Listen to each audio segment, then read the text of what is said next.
beliau mendatangi seorang biku karena biku ini lagi melakukan satu pelanggaran.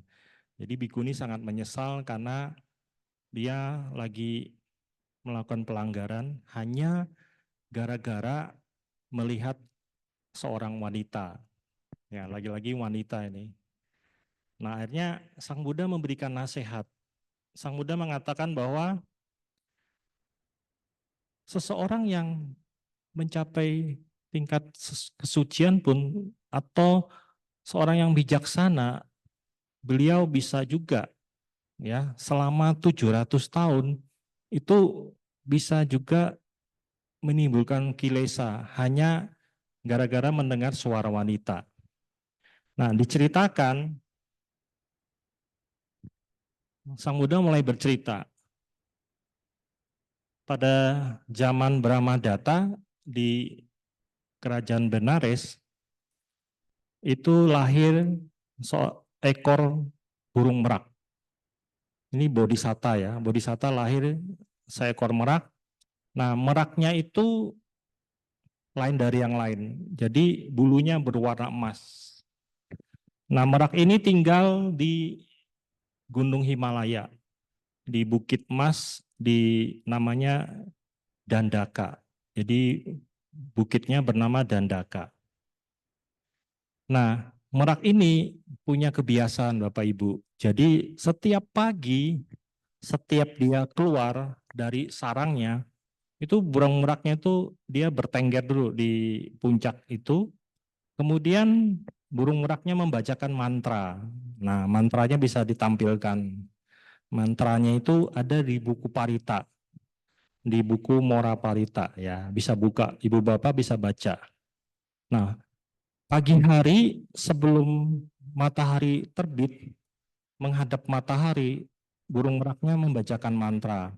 Nah, isi mantranya adalah beliau menghormat kepada matahari. Kemudian juga menghormat kepada para Buddha, semua Buddha dihormat. Jadi bisa baca terjemahnya. Jadi saya nggak baca lagi, intinya pagi hari baca. Setelah baca, burung meraknya terbang, cari makan. Kemudian sore hari setelah cari makan, pulang. Pulang sebelum matahari terbenam, baca lagi. Jadi ada 2 bait Bapak Ibu. Paritanya ada 2, yang atas sama yang bawah. Yang atas pada saat matahari terbit, yang bawah pada saat matahari terbenam. Sama. Jadi sebelum matahari terbenam, si burung meraknya baca lagi parita. Intinya beliau memberikan penghormatan kepada matahari dan kepada para Buddha. Kemudian setelah baca, meditasi, tidur. Seperti itu setiap hari. Nah, pada suatu hari itu ada pemburu yang lihat. Ternyata dia lihat kegiatan si burung merak itu bertengger setiap pagi dan setiap sore.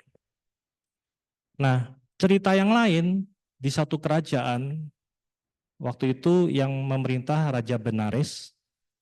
Nah, kebetulan ratunya, salah satu ratunya bernama Kema. Si Kema ini lagi mimpi. Mimpinya dia melihat burung merak itu lagi ceramah, memberikan wejangan.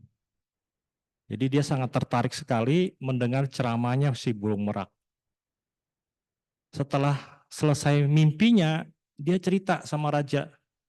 Raja, saya baru mimpi nih, lihat burung merak ceramah. Saya mau ketemu dan dengar ceramahnya. Jadi si raja tanya sama menteri, ada nggak burung meraknya? Nah, akhirnya dicari-cari, ketemulah si pemburu yang lihat itu. Jadi pemburunya bilang, ada raja di Gunung Dadaka, saya pernah lihat. Nah, akhirnya raja memerintah, udah sekarang kamu pergi tangkap itu burung, tangkap hidup-hidup, bawa ke sini. Akhirnya si pemburu pergi ke sana menangkap. Nah, si pemburu ini udah siapin perangkap, mau nangkep, tapi nggak bisa dapat-dapat. Nah, setiap kali nangkep, kurungannya nggak pernah ketutup. Ternyata si burung merak ini, yaitu dia baca mantra. Pagi baca mantra, sore baca mantra. Nggak bisa ketangkap selama 7 tahun.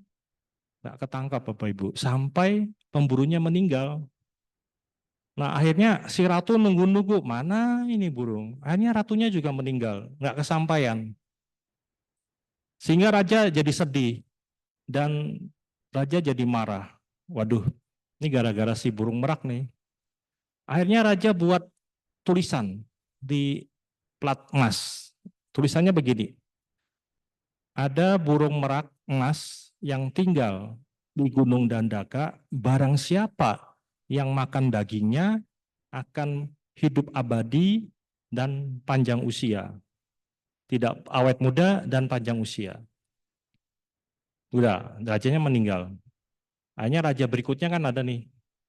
Raja berikutnya baca, wah ini ada burung emas ini yang bisa makan dagingnya, bisa panjang umur dan awet muda. Akhirnya dipanggil pemburu lagi. Tapi nggak ketangkap sampai 6 generasi nggak dapet. Nah, generasi ke-7 sama. Rajanya juga perintah pemburu suruh tangkap.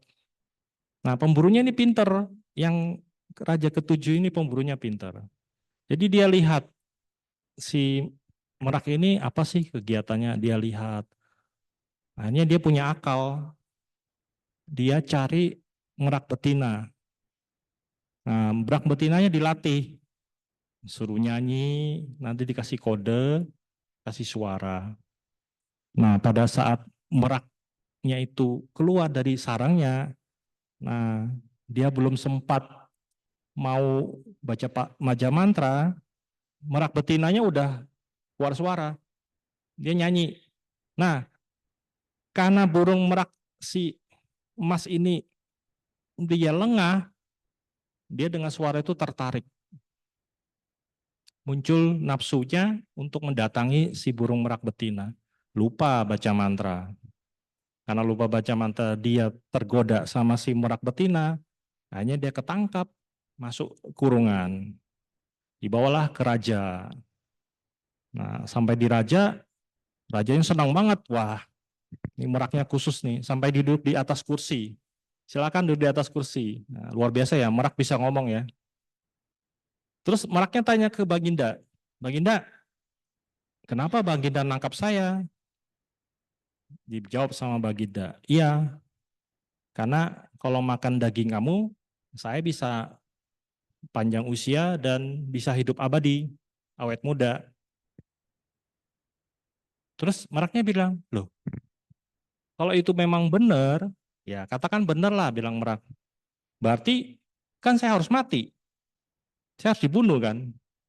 Sedangkan kalau raja bilang, kalau makan daging saya bisa panjang usia dan bisa hidup abadi. Iya benar, harus dibunuh, katanya si raja. Nah akhirnya si merak bilang sama si raja, kenapa saya harus dibunuh? Karena si rajanya bilang, bulumu berwarna emas. Nah karena emasmu itulah yang membuat orang bisa panjang usia dan bisa hidup abadi. Nah si meraknya bilang, iya bulu emas ini dia bilang karena sebelum kehidupan yang lampau lalu saya yang berkuasa di sini. Saya sebagai Cakrawati yang berkuasa di Benares ini, saya pernah jadi raja, raja segala raja, dan waktu saya merintah, saya setiap kali lewat sini, saya pakai kereta kencana, dia bilang. Kereta kencana yang dihiasi dengan permata. Terus raja yang bilang, wah hebat dong, udah punya kereta kencana, dan juga si merak ini dulu juga rajin melaksanakan sila. Waktu menjadi raja, kemudian dia lahir di surga Tawatimsa. Tetapi karena perbuatan buruknya, beliau akhirnya lahir sebagai merak. Jadi ceritanya seperti itu. Nah menjadi merak pun dia punya kehebatan, meraknya emas dan bisa bicara. Akhirnya raja bilang, coba buktikan katanya, apa benar? Iya, coba aja. Itu keretanya masih terpendam katanya di danau. Coba digali. Hanya raja merintah kepada prajuritnya untuk dibongkar. Ternyata benar, ada. Hanya raja percaya sama si burung merak. Nah, saking percayanya, hanya si burung merak ini memberikan khotbah dhamma kepada si raja dan menyarankan raja untuk mempraktekkan sila, menjalankan meditasi. Akhirnya raja senang. Gara-gara itu raja memberikan semua hartanya kepada si merak. Tapi sama merak nggak diterima. Ditinggal semua, akhirnya meraknya kembali ke Gunung Dandaka itu, dan rajanya akhirnya meninggal hidup di alam bahagia. Nah, dari cerita itu Ibu Bapak, ternyata setelah khotbah Sang Buddha, cerita itu, maka biku yang melakukan pelanggaran itu hanya mencapai tingkat kesucian. Nah, sedangkan si raja itu adalah Ananda. Sedangkan si perak adalah Sang Buddha. Jadi Sang Buddha sama Ananda itu selalu bertemu Ibu Bapak di kehidupan-kehidupan yang lampau. Ya sama dengan kita pun sekarang bisa ketemu, kemungkinan kita juga pernah ketemu di kehidupan yang lampau. Nah, dari cerita itu kira-kira apa sih yang dapat kita yang dapat kita petik manfaat dari Moraparita? Sebenarnya Moraparita itu bagus sekali ya. Kalau kita lihat dari ceritanya, jadi ibu bapak bisa baca. Pagi mau berangkat baca, pulang dari kerja baca. Ya, perenungannya ada semua. Nah, kita bisa mengambil satu pelajaran ibu bapak bahwa bodhisatta yang sudah paraminya sangat besar sekali, itu bisa jatuh menjadi seekor burung merak, seorang binatang loh. Tapi yang membuat beda adalah dia meraknya merak emas, ya kan, dan bisa bicara karena dia adalah bodhisatta. Nah, kembali ke kita. Kita sebagai manusia yang hidup sekarang, kita juga harus banyak berbuat kebaikan. Karena jangan sampai kita jatuh ke alam yang lebih rendah, Ibu Bapak. Makanya kita bersyukur ya punya punya kesempatan untuk belajar dhamma. Ibu Bapak, kesempatan ini kita hanya sekali loh menjadi manusia di dunia ini. Jadi kalau datang ke wihara itu seminggu sekali kurang. Apalagi jarang-jarang datang ya kan. Kalau bisa setiap hari kita praktek dhamma. Nah, yang lainnya, slide-nya ada ya. Nah, selain itu Ibu Bapak, apa yang kita lakukan dalam kehidupan sekarang ini itu adalah akibat dari perbuatan karma kita yang lampau. Jadi kita sekarang ini bisa hidup baik, sukses, punya keluarga yang baik, hidup tenang, itu karena kehidupan lampau kita. Karena perbuatan baik kita. Tetapi sebaliknya, kalau dalam kehidupan ini kita penuh penderitaan, selalu banyak masalah, nah itu kita renungkan, berarti ada karma buruk yang pernah kita lakukan yang sedang berbuah. Jadi itu perenungan bagi kita, kita harus selalu ingat bahwa hukum karma itu selalu kita alami. Nah, lanjut lagi ke sini. Kalau kita tadi dengar ceritanya, si burung merak itu dia lalai gara-gara cewek. Gara-gara betina, dia lupa baca mantra, ya ketangkap kan. Nah, sama kita, Ibu Bapak, dalam kehidupan ini kita harus waspada. Nah, salah satu yang kita harus kita latih adalah mengatur pikiran kita. Karena pikiran kita ini selalu kemana-mana. Nah, saya mau sharing tentang latihan meditasi ya. Tadi Bu Rita juga minta saya. Ibu Bapak, tadi kita sudah belajar dari Merak tentang moralitas. Kehidupan kita ini penuh penderitaan. Bagi mereka yang masih maksudnya itu ya, yang belum bosan dengan penderitaan, ya mungkin mereka berpikir saya masih bisa makan enak, bisa punya uang yang banyak, bisa jalan-jalan ke luar negeri, saya enak kok, hidupnya kok, nggak ada penderitaan. Ada kan orang seperti itu. Tetapi bagi mereka yang rasanya kok susah ya, hidup seperti ini. Nah, maka itu pasti pada saat momen itu kita berpikir, gimana sih caranya kita bisa mengatasi penderitaan itu. Karena hidup ini kan pasti banyak hal-hal masalah yang kita hadapi. Nah, caranya adalah yang pertama, kita belajar melepas Ibu Bapak, yaitu berdana.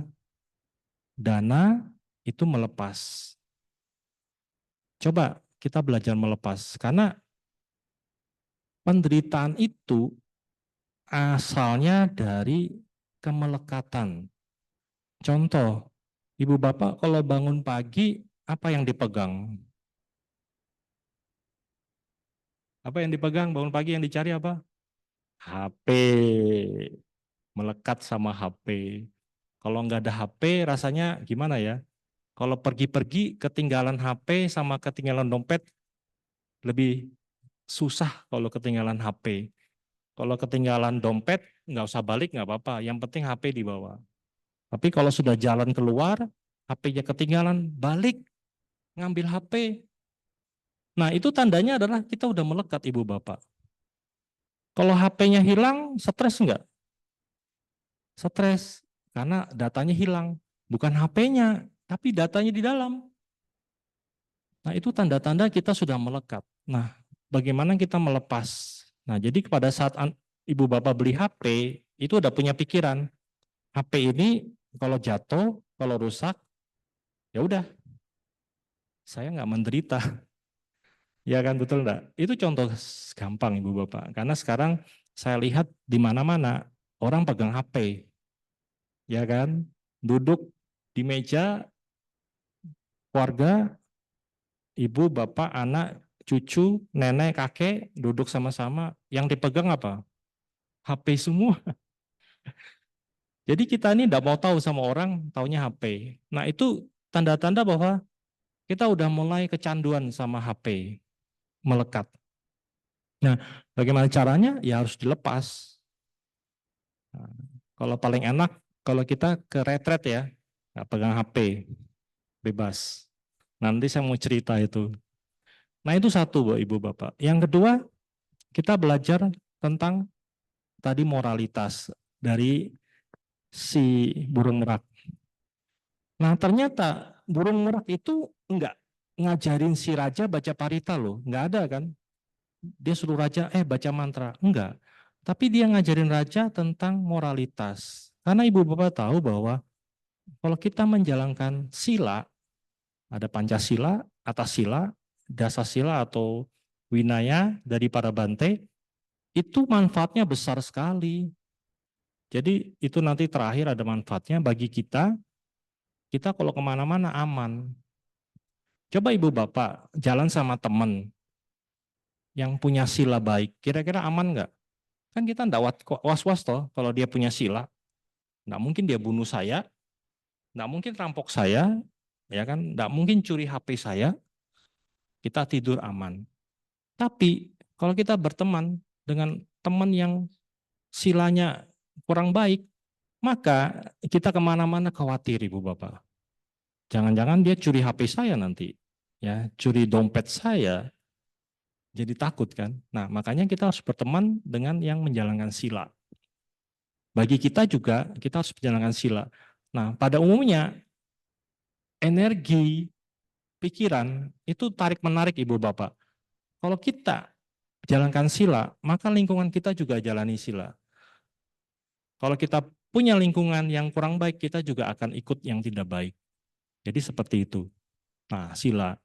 Yang kedua adalah kita melatih pikiran melalui meditasi. Tadi meditasinya cukup lama loh.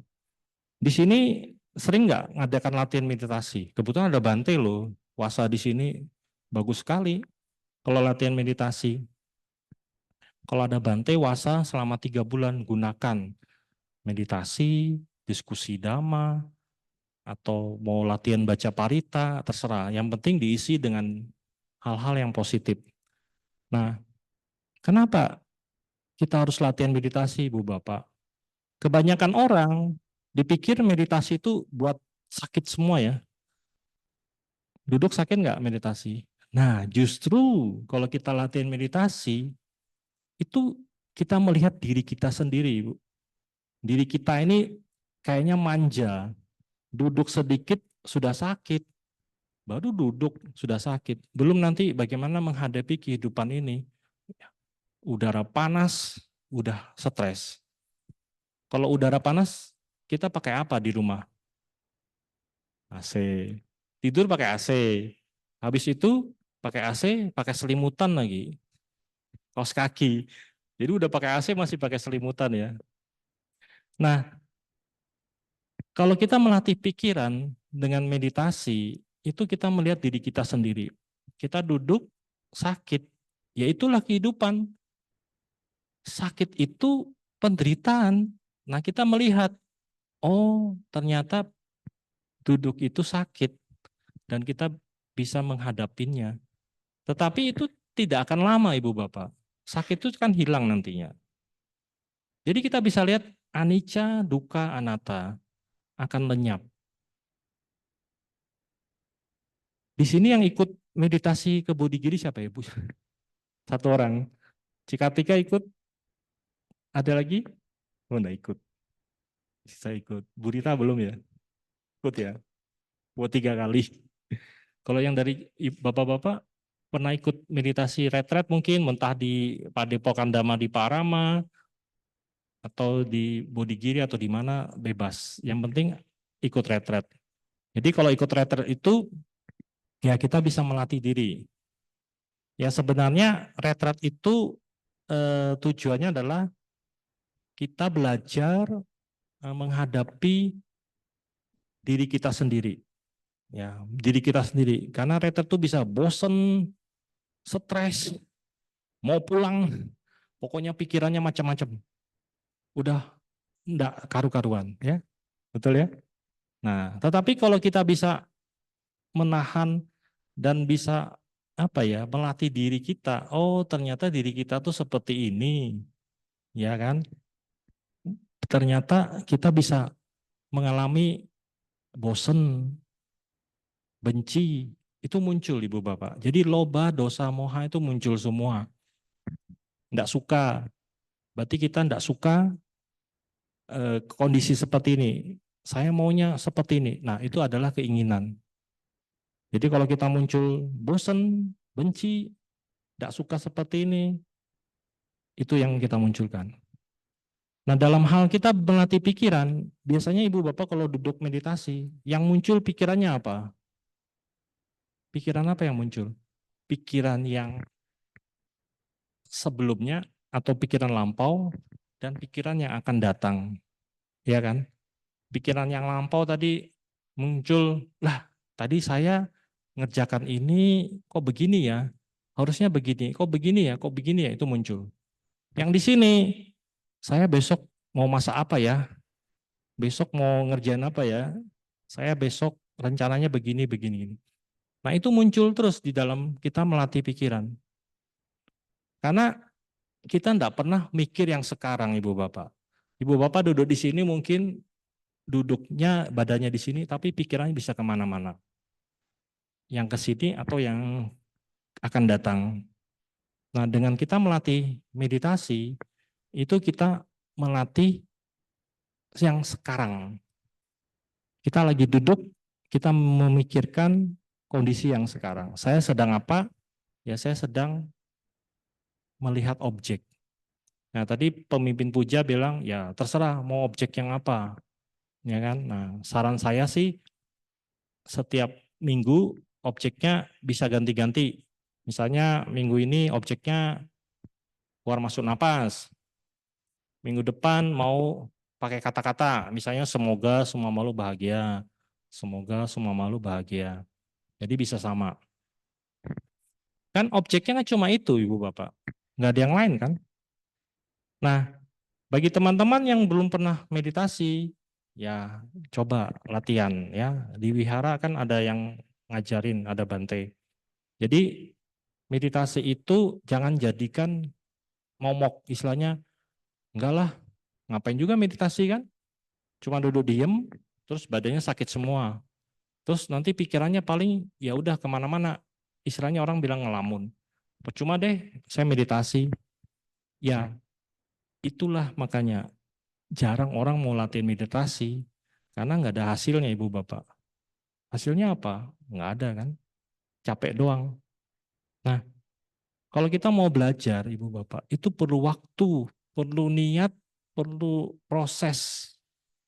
Bayangi, kita mau badan kita nih mau istilahnya mau langsing ya. Orang bilang program diet mau mau jadi badannya bagus, berbentuk, ada ototnya. Itu kan harus latihan, kan harus jaga makan, latihan ke gym, seminggu 2 kali atau seminggu 3 kali.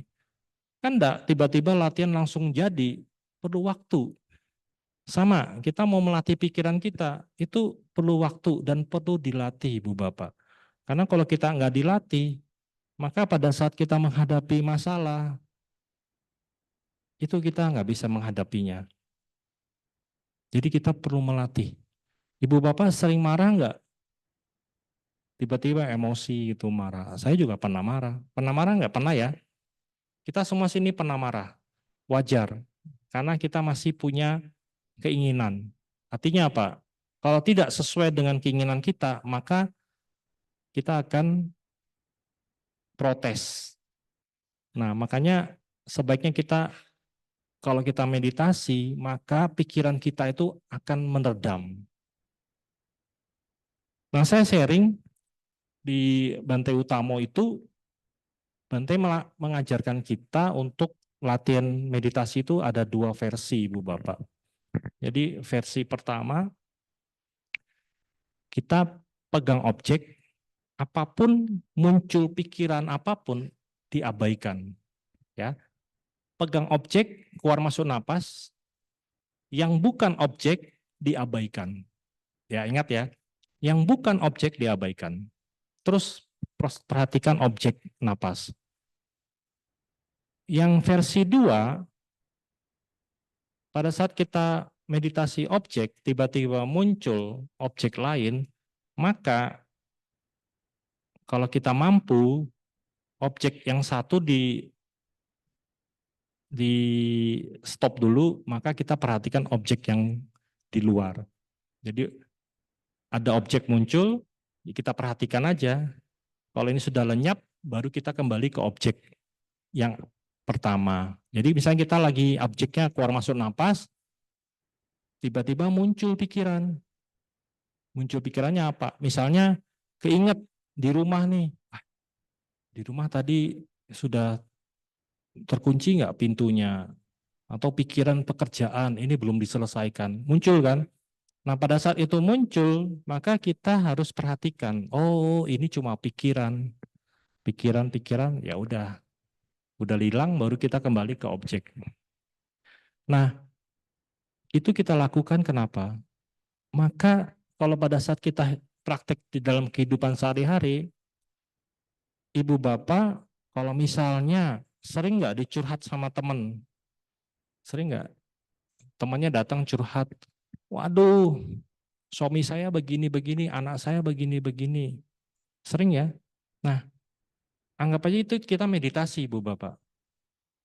Ada yang datang ngomong kita, ya kita jadi penonton aja, jangan emosi. Coba ibaratnya ibu bapak kalau nonton film bioskop horor itu suaranya dihilangkan. Kira-kira nonton horor seru nggak kalau suaranya dihilangkan? Nggak tahu kan? Ya udah denger aja, senyum-senyum. Atau ibu bapak kalau ke luar negeri ketemu orang luar, ke China, dia bahasa China, dia omel-omel sama kita pakai bahasa Cina, kita tahu nggak? Marah nggak? Nggak marah. Saya juga bingung nih ngomong apa nih. Senyum-senyum aja. Tapi begitu dikasih tahu, dia marahin kamu loh, dia ngomong gini loh. Wah, kita langsung emosi. Nah, itu adalah pikiran. Jadi pada saat kita meditasi, kita mikir, kita fokus, atau ada tadi saya bilang teman lagi curhat, ya udah kita dengerin aja. Kita nggak ada emosi. Nah, tetapi kalau kita punya pikiran itu ikut emosi dia, maka kita jadi emosian juga. Apalagi yang dicurhati itu temen kita juga yang kita tidak suka. Wah, tambah jadi. Kita ikut jadi pemainnya. Istilahnya kalau kita nonton film Korea, ibu bapak, itu sampai nangis-nangis juga ikut nangis kan? Ya, sampai nangis gitu juga ikut nangis karena ikut emosi. Nah, dengan kita meditasi, maka kita jadi penonton aja, nggak punya emosi. Jadi kita bisa mengendalikan emosi kita. Nah, yang versi 2, kalau misalnya kita di rumah itu lagi kerja-kerja, ternyata ada tamu datang, ketok pintu. Nah, biasa paket gitu mau kirim barang. Kira-kira ibu bapak mau kerja dulu atau mau ambil paket? Mau ambil terima tamunya atau menyelesaikan pekerjaan? Kan dilihat toh. Ya udah, saya mau kerja dulu deh, sebentar ya. Nah, artinya apa? Dalam kehidupan itu kita pakai versi 1, versi 2 seperti itu ibu bapak. Jadi kita mau kerja itu muncul kebijaksanaan. Oh ya udah, saya mau kerja dulu deh, sebentar ya. Saya selesaikan ini dulu, itu nanti.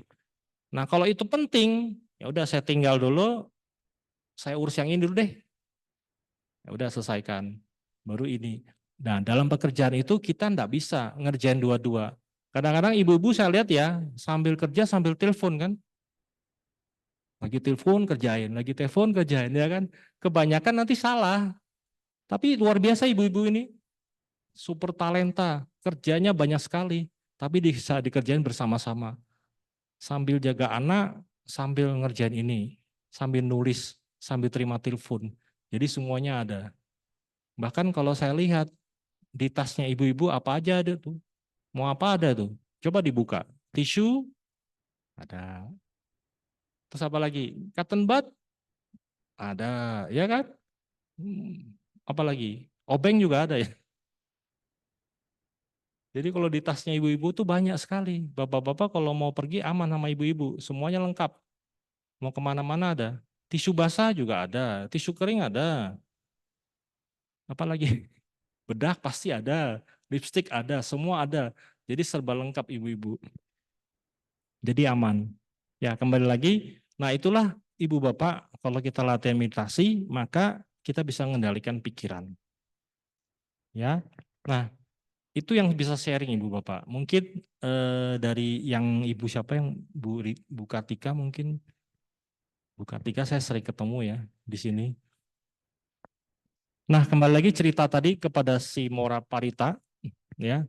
Jadi burung merak ini dia memuja matahari.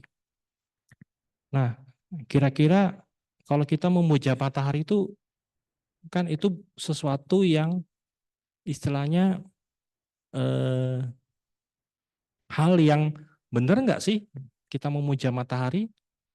Di dalam Dhamma kan kita bukan memuja matahari, tetapi kita berlindung kepada Buddha, Dhamma, dan Sangha. Nah, di sini kenapa diibaratkan sebagai memuja matahari? Itu ibaratnya adalah kita menghormati seperti kita menghormat kepada orang tua kita, guru kita, mungkin pemerintah ini punya pimpinan, kita menghormati. Ya seperti itu Ibu Bapak. Jadi Merak ini menghormat matahari karena dia merasa matahari ini menerangi bumi. Coba Ibu Bapak pikir ya, kalau kita nggak ada matahari gimana? Mau cuci pakaian, jemur pakaian nggak bisa. Mau tanaman nggak bisa tumbuh. Nggak ada nggak ada matahari ini sepertinya gimana? Rasanya kok kita nggak punya energi untuk melakukan aktivitas.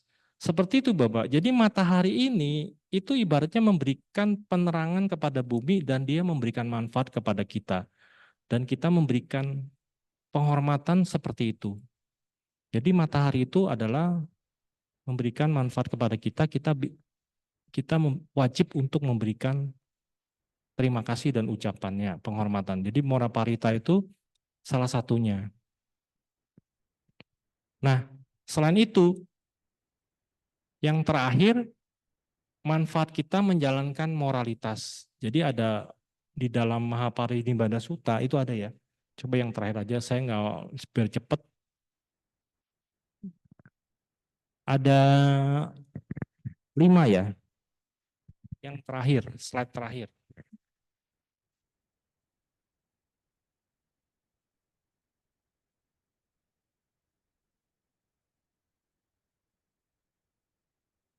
Nah ini ya, coba dibuka semua aja. Ya, di dalam Mahaparinibbana Sutta itu ada 5 manfaat kalau kita menjalankan sila. Yang pertama, ia akan memperoleh kekayaan karena kehati-hatiannya.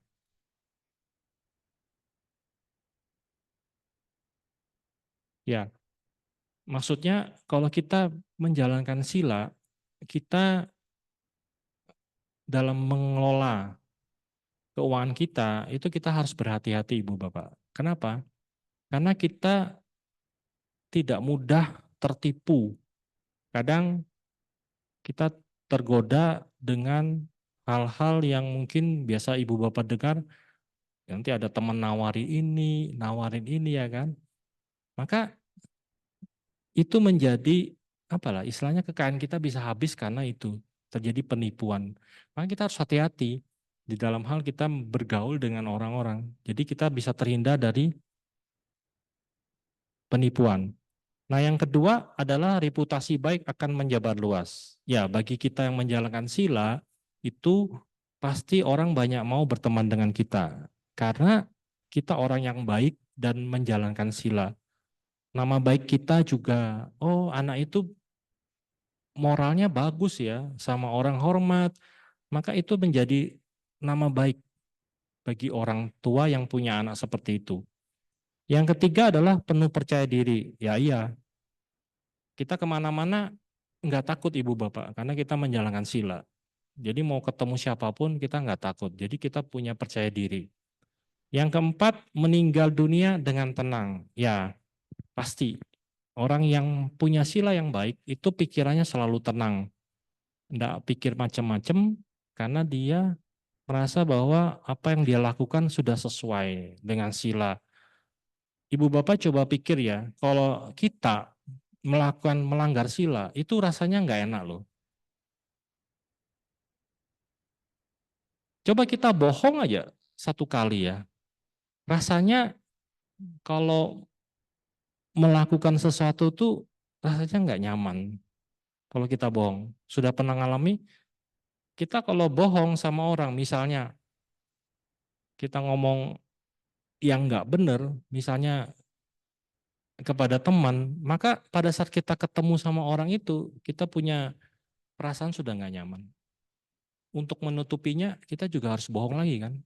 Bohong lagi, bohong lagi. Nah, makanya nggak bisa plong.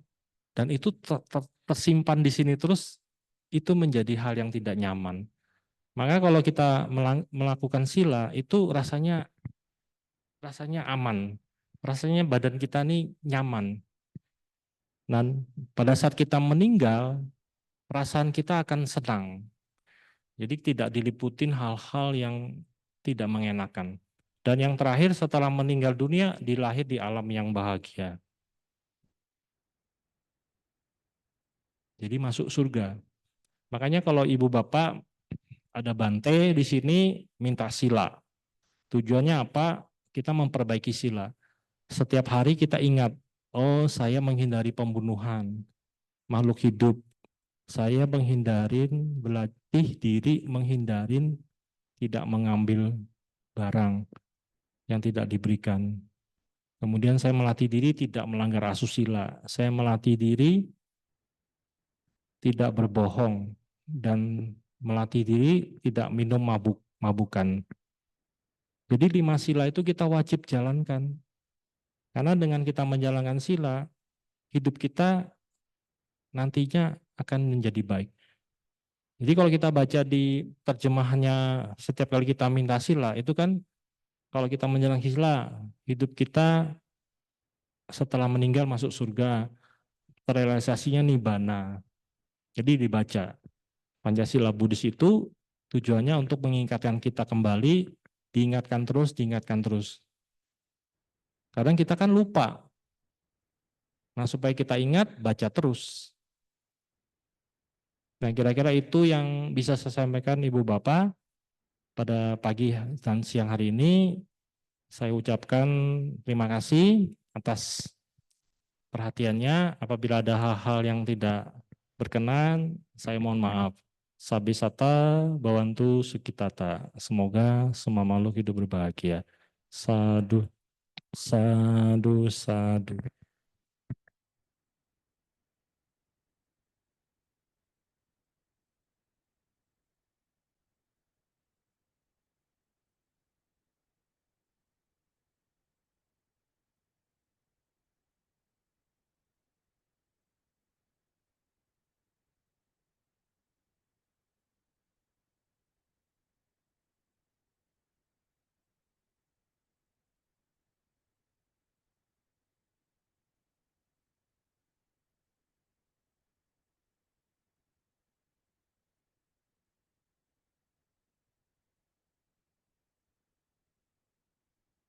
Anumo dana kepada Romo atas saing damanya.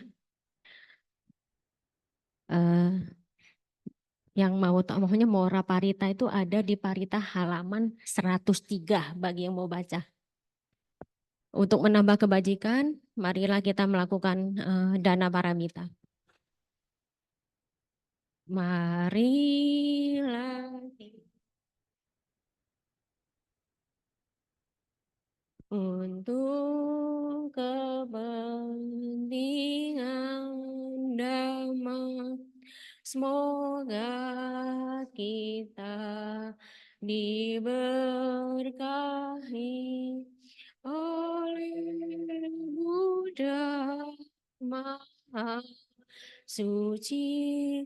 Berdanalah kita semua dengan hati ikhlas rela, semoga karma baik kita dirahmati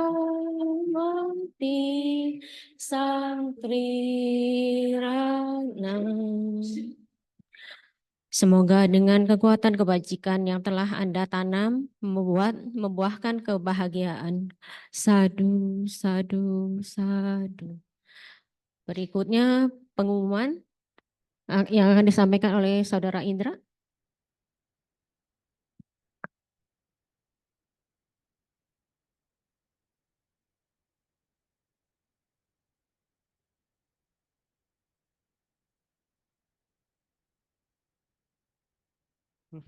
Miss Maria. Next. Setiap Senin dan Jumat jam 6 diadakan chanting sore bersama Bante Ratanawiro. Ya. Sebelumnya sedikit informasi, Bante Ratanawiro masih akan berada di Vihara sampai pertengahan Oktober, tanggal 18 Oktober ya. Jadi bagi yang ingin ikut chanting silakan datang setiap Senin dan Jumat. Setiap Kamis malam jam 7 diadakan latihan meditasi bersama dibimbing oleh Mas Johan Carli ya. Next. Jabakti minggu depan 9 September Dhammadesana diisi oleh Romo Sugianto dan Dika ya. Ya. Dilanjutkan dengan Patidana.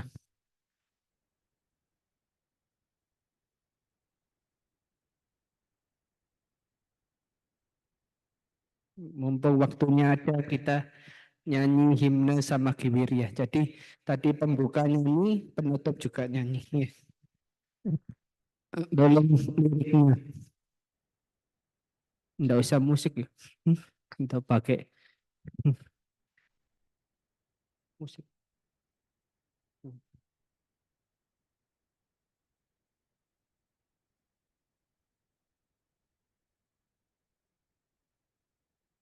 Atau nggak usah musik wis, nggak usah wis. Kita biar lebih hikmat. Satu yang sudah apa nadanya nyanyinya agak keras ya. Ya 1, 2, 3. Bersatu semati kita melangkah di dekat Sang Buddha dan berita suci hilang terkepung dan di bawah yang sama kiri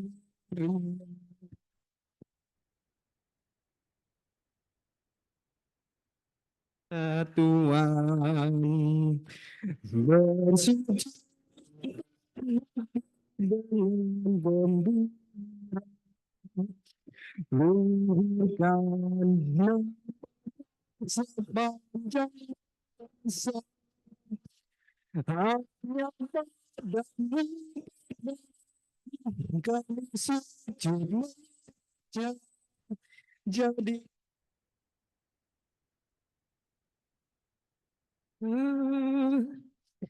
hanya dalam doa bersama jiwa yang sama kita singkirkan rintangan di jalan kami menuju bagi sejati oleh dalam setia mengagungkan sang Buddha sempurna.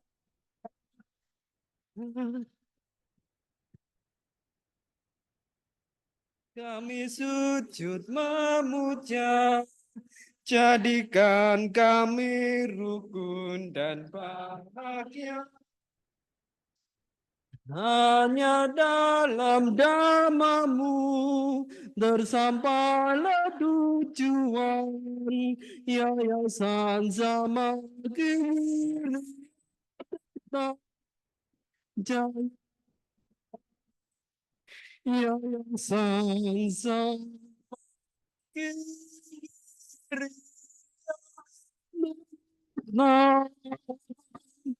jaya. Ya, tepuk tangan. Oke, silakan Bu. Saya hanya sedikit menambah pengumuman ya bagi teman-teman terutama muda-mudi kalau mau mimpin puja bakti silahkan, yang mau terjemahan silahkan ya, kami sangat menerima. Jadi nggak harus yang tua, yang muda silahkan, baik yang perempuan maupun yang laki ya. Saya tunggu pendaftarannya minggu depan. Oke, kita tutup dengan Patidana. Halaman 122. Handamayang Patidanang Karomase Punya Sidani Katasa Yanani Katanime Te Sanjabagino Hontu Satananda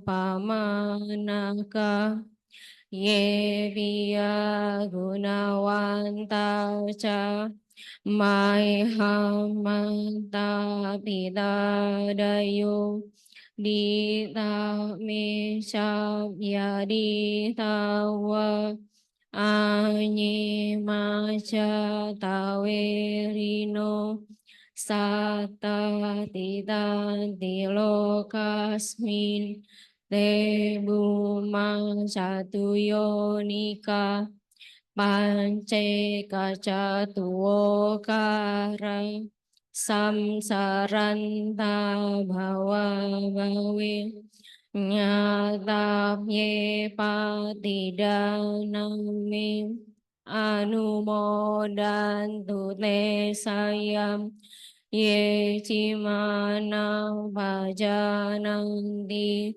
dewa tesam niwedayum Maya dinana gunyanam anumodana hetuna sabe sata sadahontu awira sukajiwino kema padan japa bantu Tesa si jatam subah.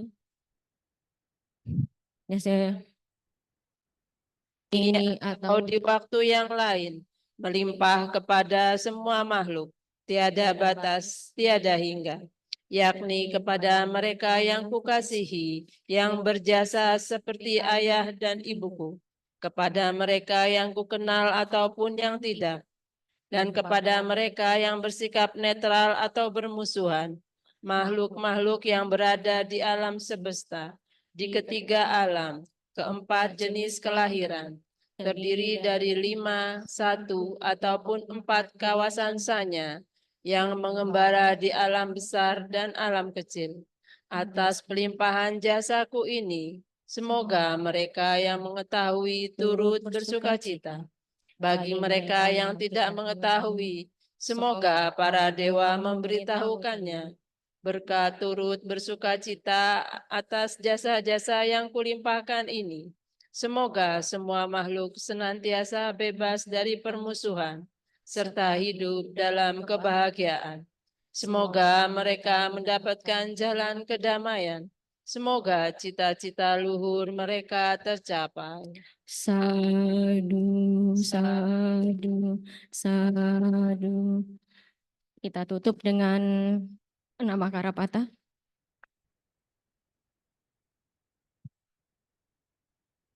Arahang sama sang Buddha Bhagawa.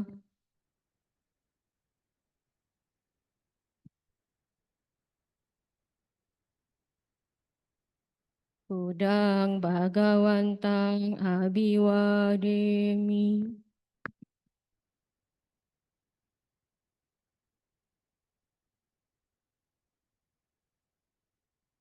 Swagato Bhagawata Dhammo.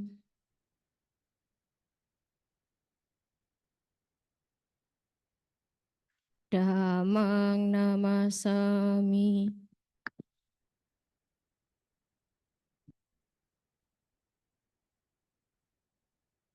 Supatipanno Bhagavato Sawaka Sangho.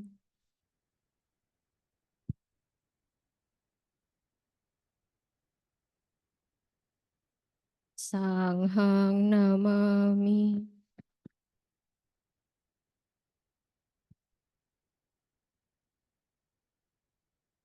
Marilah kita bersama-sama mengucapkan Sabe Sata Bawantu Sukitata. Semoga semua makhluk hidup berbahagia. Sadu, sadu, sadu.